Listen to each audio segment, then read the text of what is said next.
Welcome, web slingers. We'll be going over the various mentor figures in the SpiderMan mythology. Now, I'm trying to keep these videos under a half hour for the time being, so this will be broken into 2 parts.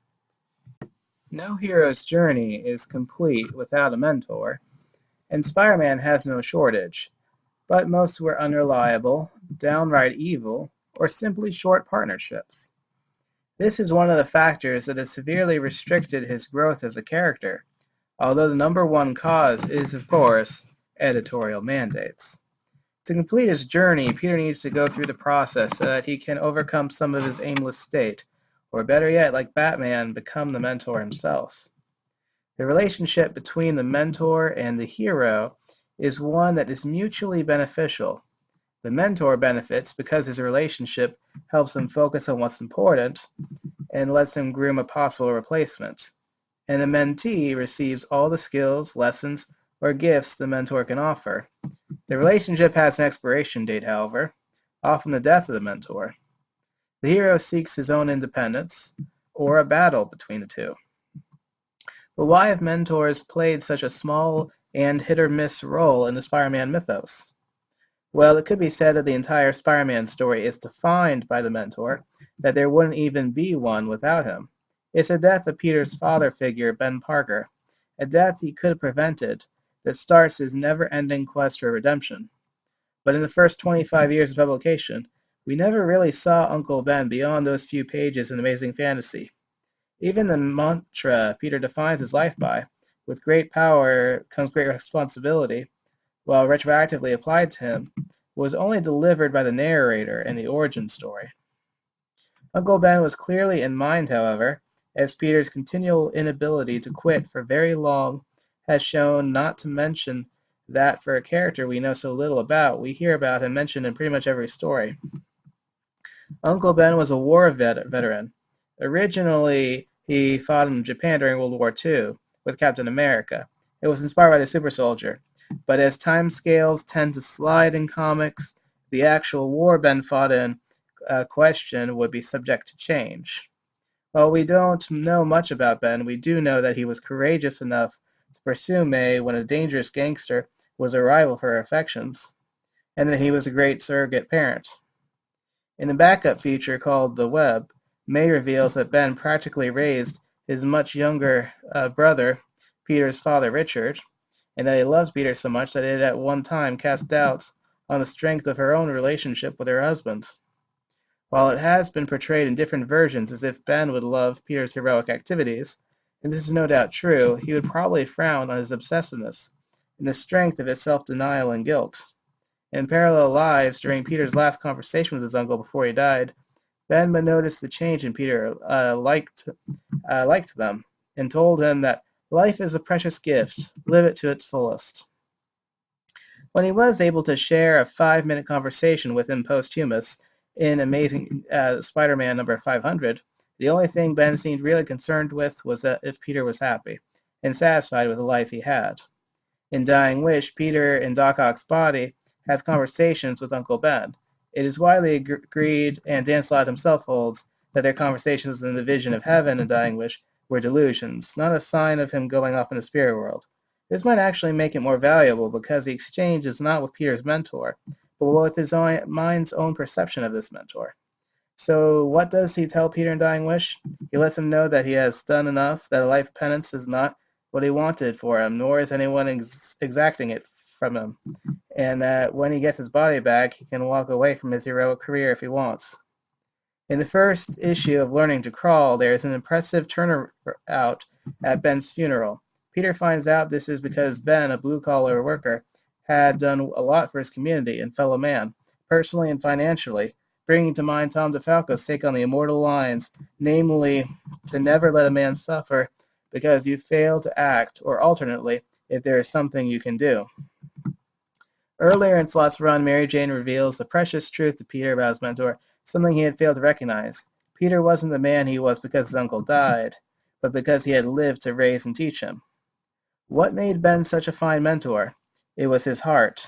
Peter inherited Richard Mary's vast intellect, but it was Ben who led him by example, who showed him the warmth, love, empathy, morals, and of course sense of responsibility that made him a fine hero.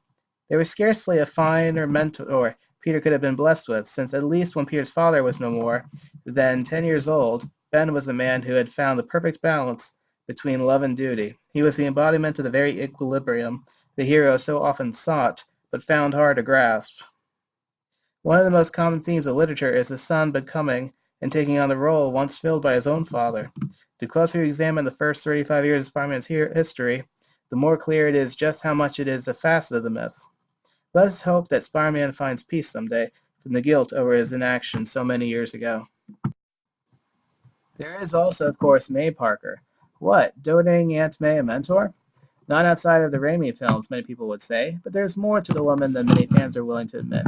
Her role has been modest, limited, and crippled by one of the very stories that saved her life.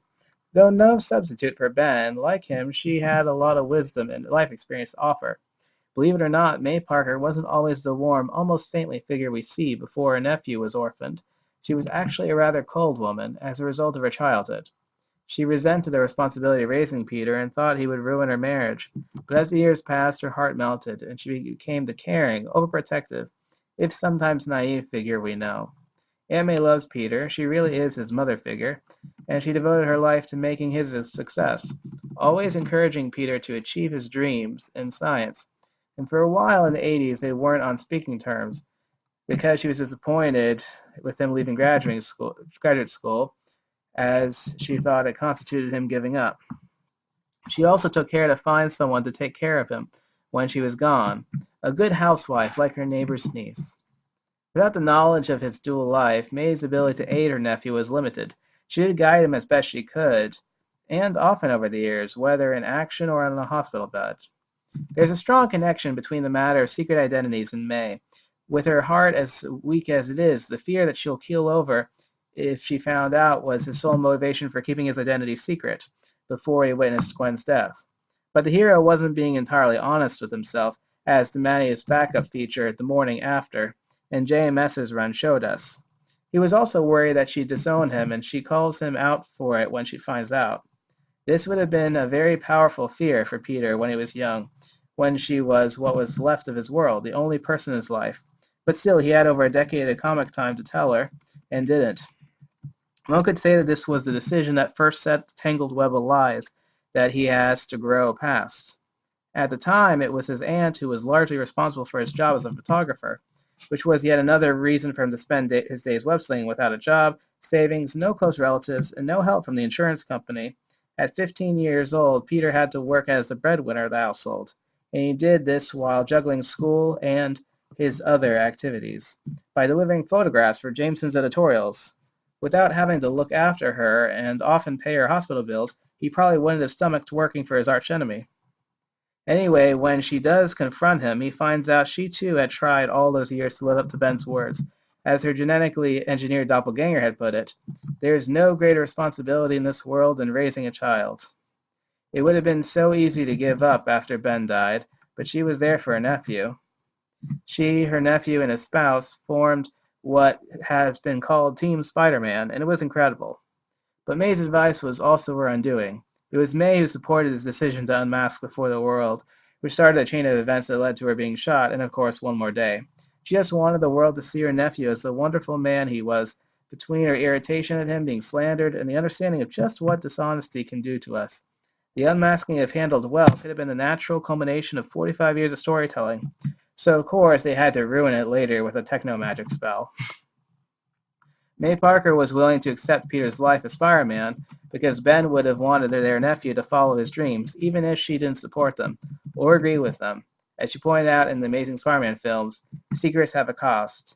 In the conversation, she says, but everyone has secrets, Peter, and after a while they weigh us down so much that you don't keep your secrets inside your life anymore. You live your life inside a secret. We have to talk about our secrets, even if it's painful to the ones we love and respect. And for me, that's you, Peter. And if I am that for you, then I can live and die happy. When Peter had an out-of-body experience once, May told him that he had a journey to make, a destiny, and she pointed away back to the land of the living, second to the right, straight out till morning. For all that she has done over the years, May Parker's ultimate lessons, however, can be summed up in two statements. There is no greater responsibility than raising a child, and grab your chance of happiness, grab hope, Peter, and don't let go. Aunt May, when used, is an engaging mentor. She might not have the flashy powers or prodigious knowledge, but her character presents its own set of challenges and tests in his life. And even though most of us fans agree that she should have died and stayed dead, one thing we learned from the gift is that we would dearly miss her. Next is Norman Osborn, of all people. The role of Norman as a mentor scarcely exists in the mainstream comics, but is touched upon quite a bit in adaptations. Not only is Peter being the kind of son Norman always wanted emphasized in the first Raimi film, but in the Spectacular Spider-Man show, widely praised as the best adaptation to date, Norman calls Peter on the phone and explicitly says he wants to become Peter's mentor. But back into the comics. Before the death of Gwen Stacy, Norman had very little to do with Peter when they weren't fighting in tights. Norman paid for the bachelor pad he and Harry shared and eventually offered him a research job at his chemical company. While further association with Norman could serve as a shortcut to achieving his dreams, this is not a path he chose to take, and it's not really a question why Norman had a habit of being very irritable in Peter's presence. It was often a contributing factor in his recovering his memory and plaguing him again. There are only so many times you can count on amnesia. The potential of Norman as a mentor ended with the death of Gwen Stacy. Even if Norman wasn't absent from the franchise for a long time afterwards, would Peter really want to take lessons from the nut job who murdered his girlfriend? After Gwen died, Norman would have had precious little interest in mentoring Peter, although there was one story where he tried to brainwash him into becoming his heir. For the most part, Spider-Man was too valuable both as a challenge to keep life interesting and a scapegoat to project all of his self-loathing onto. Since a constructive relationship is out of the question, what can the hero learn from his arch-foe? Not much except for just how depraved a human can be. And as Marvel Knights Spider-Man showed quite a bit about the inner workings of the criminal underworld and supervillain communities. Despite its very modest role in the Spider-Man mythos, the mentor-mentee relationship, or the prospect of it, is one of the things that makes the conflicts between the Spider-Man and Green Goblin so interesting. It's a son without a father against a father who wishes he had a different son. The two suffer a void in their life, but they can't fill it by their association because their psychological states and life philosophies are the opposite of one another. Miles Warren was Peter's science professor in college, and the older brother of his high school science teacher. Peter, without a doubt, learned a lot from both brothers. Warren took a paternal interest in Peter and Gwen. He was always helping Parker not to neglect his studies, as the movies put it, his extracurricular activities. Peter was perceived by the academic world as brilliant but lazy. Miles was actually responsible for Peter's relationship with Gwen. While there is little doubt they would have gone out eventually, it was Warren who suggested Peter bring along a friend for a science exposition.